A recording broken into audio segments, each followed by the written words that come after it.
Draft of the bill. A mega drought in the western U.S. is impacting the food supply. Scientists call this the worst western dry spell in 1,200 years. A fourth-generation farmer in California said it's limiting the amount of ground he can farm and the amount of groundwater he can use. Less water limits the crops that he can grow. That reduces our choices at the grocery store. Economists said smaller supplies push prices even higher on top of sky-high inflation. Other than inflation, I know something else that's sky-high. That's our temperatures right now at 518, 78 degrees already. Let's get a check on the forecast. Here's Storm Center 7 meteorologist Kirstie Zontini. Good morning. That's right. Very similar to yesterday. We're already in the 70s, and we're going to have another afternoon that is well into the 90s. This might be actually a hotter day than yesterday. Now, the one piece of relief is that our heat index values may be a couple degrees lower, and that's because the dew point is slightly lower today than it was yesterday afternoon. Still, when the dew point when the heat index goes over 100, kind of doesn't really matter if it's 107 or 105.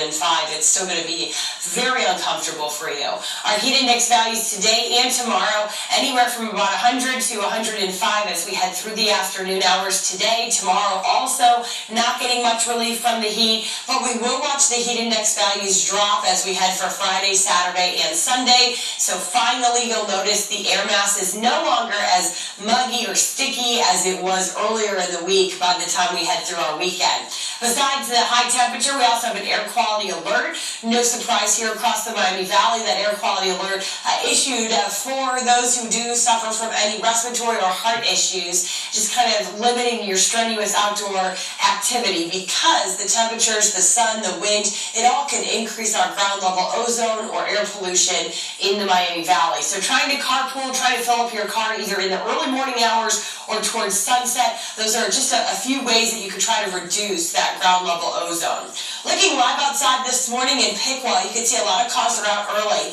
Temperatures are well into the upper 70s, which, if I showed you this earlier, our normal high temperature for this time of year should be 83 degrees. So it's crazy to think the sun hasn't even risen yet, and we are already closer to where we should be for the high this afternoon. Our satellite radar does show quiet conditions across the Miami Valley. Eventually, a system off to our northwest will help to swing a cold front through at the end of the week. Once that front passes Friday, you'll notice the temperature dips down then for the weekend. That's going to help to make it feel more comfortable. For today, if you're out and about in Dayton, I do expect our high temperature to be around 96. The heat index will hit 105. 94 degrees in Greenville is going to feel like 104. And remember, these heat index calculations, they're done assuming that you're standing in the shade. So when you're in direct sunlight this afternoon, the heat index could easily go up to about 110. That's how hot it will feel. Our UV index is a 10 today, so you will have lots of sunshine. Grass pollen count is elevated a little bit as we head through the afternoon today, so you may notice some allergy symptoms as well. Our 7-day forecast, a cold front tomorrow is going to trigger some passing showers and thunderstorms, maybe an isolated strong storm.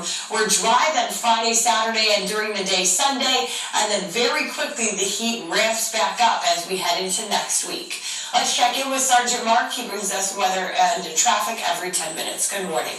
Good morning again to you, Kirstie. Well, the only issue we've had so far, we have reported some ladders in lanes of traffic. They were checking southbound 75 in the Moraine area. The officer said they didn't see anything southbound, so they were going to go ahead and check northbound in this area of 75 and Dryden Road just to make sure there are no road hazards there. It's been a good morning drive as far as the actual driving conditions, and that's really the first issue that we've had reported. It doesn't sound like it's creating any kind of major problem so far. Also had a chance to check out some area gas prices on GasBuddy.com. We found in Trotwood, the Shell station on Free Pike was at $4.97. In the city of Troy, the Sunoco station East Main Street's at $5.06. In Beaver Creek, the Circle K on Orchard Lane is at $4.99 a gallon. To find the lowest gas prices near you, click on Pump Patrol on our WHIO News app. I'm Sergeant Mark Fowler, WHIO Team Traffic. Sergeant, thank you. 522, 78 degrees. After 60 years, a popular restaurant will have a new owner.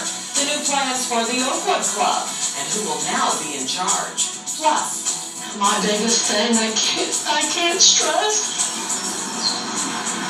If you have a life jacket on, my son would be here today. A mother's plea after her son drowned while swimming in a gravel pit. The message she has for anyone who plans to be on the water this summer.